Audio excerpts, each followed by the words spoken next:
Viewers, আজ আমরা আপনাদেরকে নিয়ে এসেছি দি মেঘনা অ্যাগ্রো। এই যে আপনারা দেখতে পাচ্ছেন কেরানীগঞ্জের আটিতে এই অ্যাগ্রোটি অবস্থিত।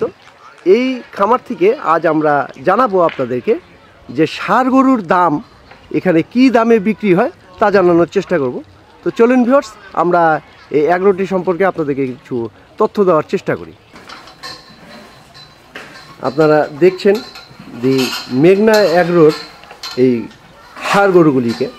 মূলত এরা কুরবানির উদ্দেশ্যেই এখানে ষাঁড় পালন করে থাকে এবং কুরবানির সময় এখান থেকে ষাঁড় বিক্রি হয়।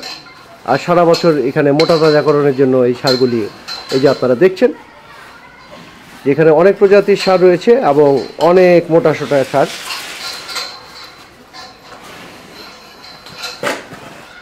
আপনাদেরকে আমরা একটু দেখানোর চেষ্টা করছি এই মেঘনা অ্যাগ্রোর ষাঁড়গুলিকে। ভিউয়ার্স,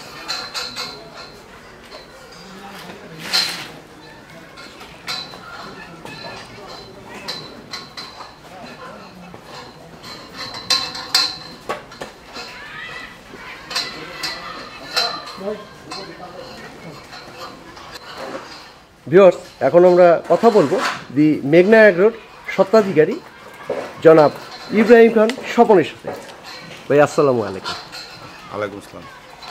আচ্ছা, আমাদেরকে একটু বলবেন যে এই খামারটা আপনি কতদিন আগে তৈরি করছেন? এই তো খামার গত বছর এই জানুয়ারি থেকে 1 বছর হলো আর কি। 1 বছর হইল। আচ্ছা, কি উদ্দেশ্য নিয়ে আপনি এই খামারটা তৈরি করছেন? এই শখের বশবর্তী হয়ে আরেকটা ফার্ম থেকে উদ্যুত হয়েছে আর কি। আমার একটা মহৎপুরের একটা জায়গা আছে, ওইখানে পাশে একটা খামার আছে। ওই খামারটা জায়গা দেখতে গেলে ওই খামারে গিয়ে বসে থাকতাম। আচ্ছা, এখান থেকে মূলত এটার প্রতি আমি খুব নেশা হয়ে গেল আর কি, যেন খামার করবোই আর কি। ভালো লাগছে দেখি। আচ্ছা, আপনার তো মূলত পরিবহন ব্যবসা।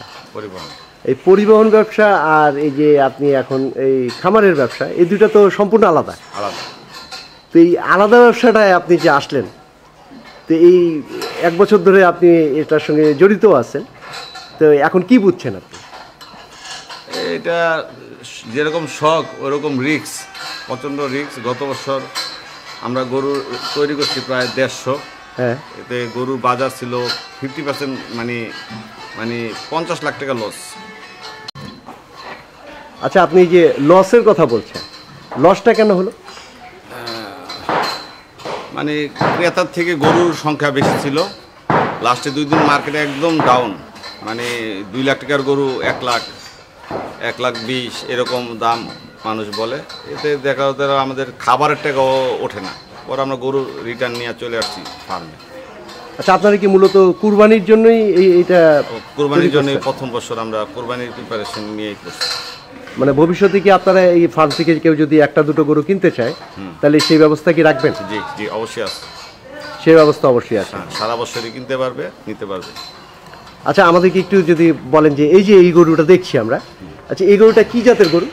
এটা আমাদের আমরা সিরাজগঞ্জের গরু, এটা মানে দেশি গরু? দেশি ষাঁড়। আচ্ছা, এটা দাঁত তো? এটা 4 দাঁত। 4 দাঁত। এখন এটা ওজন কীরকম হবে? এটার ওজন মানে লাইফ ওয়েট আছে 900 কেজি। 900 কেজি। এটা যদি এখন বিক্রি হয় তাহলে এটার প্রাইস কত? এটা আপনার বর্তমানে আছে 1,30,000। 1,30,000 টাকা প্রাইস এটার। ভিউয়ার্স, আপনারা দেখছেন অনেক বড় সাইজ গরুটার। 1,30,000 টাকা এটার প্রাইস এই অ্যাগ্রোতে আসলে আপনারা পাবেন। তারপরে এই যে এখানে আমরা সারি সারি গরুগুলি যে দেখছি, এগুলি কি সব দেশি গরু? মূলত সব দেশের, সব দেশি গরু। পাবনা, সিরাজগঞ্জ। আচ্ছা, এগুলোর একটু গড় প্রাইসগুলি যদি আমাদেরকে একটু বলেন। এখানে 1,80,000 পর্যন্ত আছে রেট। হ্যাঁ, 1,80,000। এদিকে আসছেন, এদিকে দেখবেন। হ্যাঁ, 1,80,000, 1,00,000 ওই যে 30-40 থেকে। হ্যাঁ, 1,30,000 থেকে শুরু করে 1,80,000 পর্যন্ত আছে। 1,80,000 পর্যন্ত আছে। এই যে ভিউয়ার্স, আপনারা শুনছেন যে ঢাকার খুব কাছে কেরানীগঞ্জে এই মেঘনা অ্যাগ্রো, এখানে আপনারা 1,30,000 থেকে 1,80,000 টাকার মধ্যে এই যে এই সমস্ত ষাঁড় গরু আপনারা পেয়ে যাবেন। এই যে আপনারা দেখছেন ভিউয়ার্স,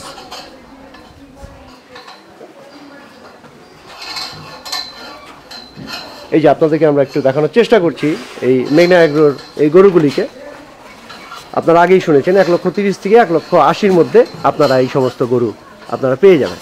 আচ্ছা, আপনারা এই গরুগুলি কালেক্ট করেন কোথা থেকে? উত্তরবঙ্গের থেকে আর কি, পাবনা, সিরাজগঞ্জ আর কিছু মানিকগঞ্জ থেকেও আনা হয়। আচ্ছা, বেশিরভাগ আপনার উত্তরবঙ্গ থেকে হাটগুলি থেকেই কালেক্ট করেন।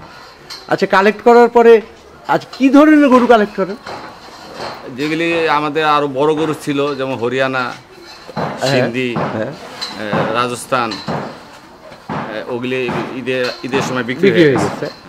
না, আমি বলছি যে কোন বয়সের গরুটা কালেক্ট করেন? আমরা 2 দাঁতের গরু বেশি, 2 দাঁতের গরুটা বেশি কালেক্ট। আর যেটা বড় গরু এগুলি 4 দাঁতের গরু। আচ্ছা, মেইনলি আপনারা 2 দাঁতের গরুটাকে কালেক্ট করেন। আচ্ছা, 2 দাঁতের একটা গরু যদি আপনি কালেক্ট করেন, তারপরে সেটাকে মোটা তাজাকরণের মাধ্যমে এটা প্রস্তুত হতে কতদিন সময় লাগে? 4 দাঁতের গরু হলে 7 মাস।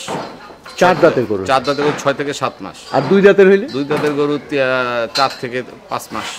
4 থেকে 5 মাস। আচ্ছা, আপনার এখানে তো আমাদের মনে হচ্ছে একটু রিজনেবল প্রাইস এই গরুগুলির। তো আমাদেরকে একটু বলেন যে কেউ যদি এরকম একটা খামার করতে আগ্রহী হয়, তো তার জন্য আপনার পরামর্শটা কি?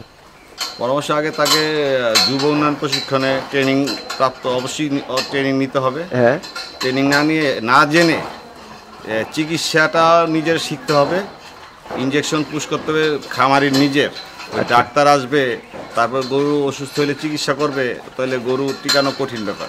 হ্যাঁ, ওনাকে অবশ্যই ট্রেনিং নিতে হবে, তারপরে খামার দেওয়ার আমি পক্ষপাত। আচ্ছা, আপনি বলতেছেন যে না জেনে খামার করলে লস করবে। আচ্ছা, যুব উন্নয়নের একটা ট্রেনিং নিয়ে তারপরে যেন তারা খামার করে, এটা খুবই একটা মূল্যবান পরামর্শ আপনি দিলেন। আচ্ছা, আরেকটু আমাদেরকে একটু বলেন যে যারা নতুন খামার করতে আগ্রহী, কয়টা গরু দিয়ে শুরু করলে সবচেয়ে ভালো হয়? আমি তো নতুন অবস্থায় বড় করে ফেলেছি, প্রায় 150 গরু, যে 2টা শেড করছি। হ্যাঁ, প্রায় 1.5 কোটি টাকা ইনভেস্ট করে ফেলেছি। আমি কোনো আমি ভুল করছি, যেটা এই জন্যই বললাম যে ট্রেনিং না নিয়ে বা প্রশিক্ষণ না নিয়ে এত বড় খামার করা ঠিক না। 5-7টা গরু দিয়ে অন টেস্ট করতে পারে একটা সিজন। আচ্ছা, প্রথমে 4-5টা গরু দিয়ে করাটাই হচ্ছে সবচেয়ে ভালো। হ্যাঁ, তারপরে সে খাবার কোথা থেকে আসে, গরু কোনটা খাওয়াইলে ভালো হবে, মোটা গরুর জন্য স্বাস্থ্যসম্মত কোনটা খাওয়াইলে ক্ষতি হবে, কোনটা খাওয়াইলে পেট ফাঁপে, হ্যাঁ, কোনটা খাওয়াইলে গরু করে। শীতের সময় গরুকে কি করতে হবে, শীতের সময় শিঙে মানে তেল দিতে হয়, শিংগুলিতে মাথায় তেল দিলে, মুখে তেল দিলে গরুটা গরম থাকে। আচ্ছা, হ্যাঁ, এগুলি আস্তে আস্তে 7টা দিয়ে শিখলে তারপরে সে 700 করুক। আচ্ছা, মানে প্রথমে 7টা দিয়ে শুরু করে তারপর 700-7,000 সেটা হতে পারে। হ্যাঁ, তবে প্রথমে অল্প দিয়ে শুরু করে রিস্ক নেওয়া ঠিক হবে না। আচ্ছা, এটা একটা খুবই একটা ভালো জিনিস, কারণ আপনি প্রথমে একটা বড় একটা রিস্ক নিয়ে নিচ্ছেন আপনি। আচ্ছা, আপনার ভবিষ্যৎ পরিকল্পনা কি এই খামার নিয়ে? ভবিষ্যৎ পরিকল্পনা পরে আবার এই সারের পরে আমরা গাভীতে চলে গেছি। আচ্ছা, যে এত গরু রয়ে গেছিল, গরু তো এখন কম, গরু প্রায় 100-র মতো গরু থেকে গেছে, ঈদের সময় বিক্রি করতে পারিনি। হ্যাঁ, পরে আমরা এই গরুর খাবারের জন্য আমরা দুধের গরুর গাভী অ্যারেঞ্জ করছি আর কি। ওই আরেকটা সেটে গাভী তুলছি আমরা। আচ্ছা, ওই 2 নম্বর সেটে গাভী করছি। গাভীটা আপনার যে দুধ আসে, এতে আমার মোটামুটি 50% খরচ, মানে গরুর খাদ্যের খরচটা রিকভারি হচ্ছে। আনালে আমার পুরাটাই আমার পকেট থেকে যাইতো। এখন তো আর গরু খাবে, কোনো ফিডব্যাক নাই। আচ্ছা, এই যে গাভী যেটা আপনি বলছেন, এটা কি শুধু ডেইরির জন্য নাকি আপনি এখান থেকে গাভী বিক্রিও করেন? না, শুধু ডেয়ারির জন্য। এটা আমরা প্যাকেটজাত করে ঢাকার বিভিন্ন জায়গায় সেল করি আর কি। আচ্ছা, এটা আপনি ডেইরির জন্যই মূলত এই গাভীগুলোকে তুলেছেন। আচ্ছা, এই যে আমরা গরুগুলো দেখছি, এইগুলো তো আগামী 2019 সালের কুরবানির জন্য এগুলি প্রস্তুত করা হচ্ছে। আচ্ছা, কুরবানিতে কেউ যদি এই ধরনের গরু নিতে চায়, তাহলে এগুলিকে হাটে উঠবে না আপনার এখান থেকে সরাসরি? এখান থেকেই গতবার 40টা বিক্রি হয়েছে। হ্যাঁ, আর এখান থেকে বিক্রির পরে আমরা 4 দিন আগে, আগামীতে আর ভুল করবো না। এবার ভুল করছি একটু, যেন আমরা ওই এখানে বিক্রি হয়ে যাবে, কিন্তু পরে ওই হাট বসছে, ওখানে রাস্তা বন্ধ করে দিচ্ছে, ওরা গাড়ি ঢুকতে দেয়নি। হ্যাঁ, অনেক গ্রাহক আসার কথা, কিন্তু ওরা গাড়ি নিয়ে আসতে পারেনি।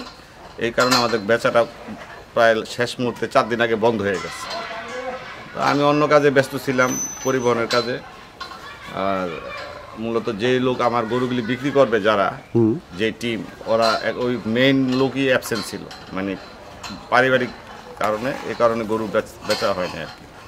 কিন্তু 2 দিন আগে গরু বাজার আমি উঠাইছিলাম গরু, কিন্তু গরুর এত রেট ডাউন হয়েছে, মার্কেট পড়ে গেছে যে এতে আর বিক্রি করার মতো সুযোগ ছিল না। মানে আপনি গত বছর নতুন করছেন, যে অভিজ্ঞতাটা পেয়েছেন আপনি, সেই অভিজ্ঞতার আলোকে তো এইবার আশা করি আপনি সেই ভুলগুলি আপনি সংশোধন করবেন ইনশাআল্লাহ, আল্লাহ সব ঠিক রাখলে করবো। মানে এইবার গরুগুলি কি আপনি কিছু হাটেও দিবেন?